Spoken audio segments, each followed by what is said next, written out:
Hi, my name is Anamege, and I'm a senior here at Oakridge School. About being a Christian athlete.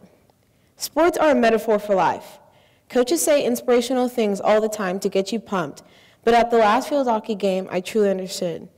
Coach Bird talked about the things that you do on the field are so much more than field hockey.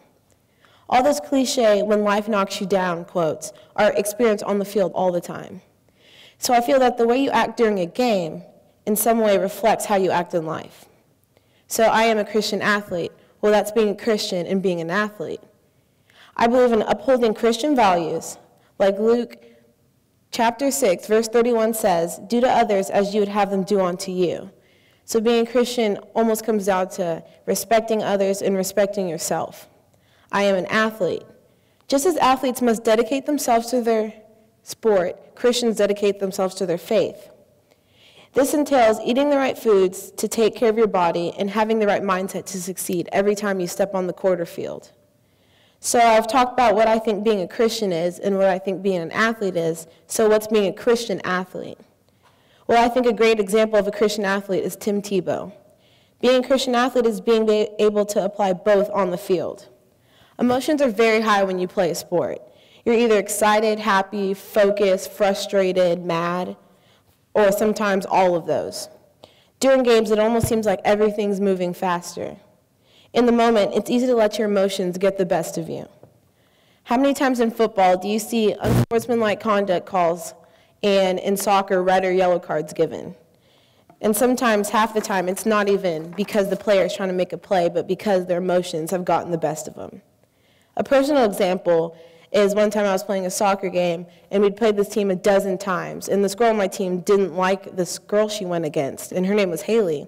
And I asked Haley, why don't you like her? And she said, well, because she wears indoor cleats. And I was like, okay, well, that's not a valid reason, but whatever. So 10 minutes into the game, after a whistle is blown, Haley kicks her when she's down, and our whole team is in shock. We're thinking, why would you do that? I know you don't like her, but why would you kick her? So that leaves us to play 10 people for almost over an hour.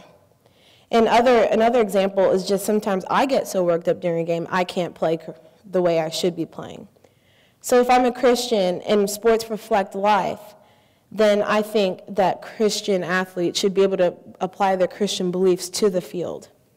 Every time I think I may have hurt a girl or fouled her, I always make an effort to ask her if she's okay. Because although she's my opponent, she is a human being. Respecting the other team and their coaches, respecting your own team, and respecting the referees is all a part of being a Christian athlete. So during each game, I constantly check my behavior and the influence I have on others. But even before I step on the field, I pray. I pray that each team plays respectfully. I pray that there are no injuries on either team, and I thank God that I'm able to play another game. With as many games as I've played and as many sports as I've played, it's a blessing that I've never been seriously injured.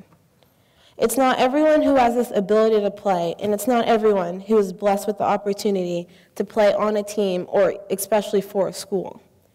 So as an athlete, when you walk off the field, you ask yourself, did you play that game with all your heart?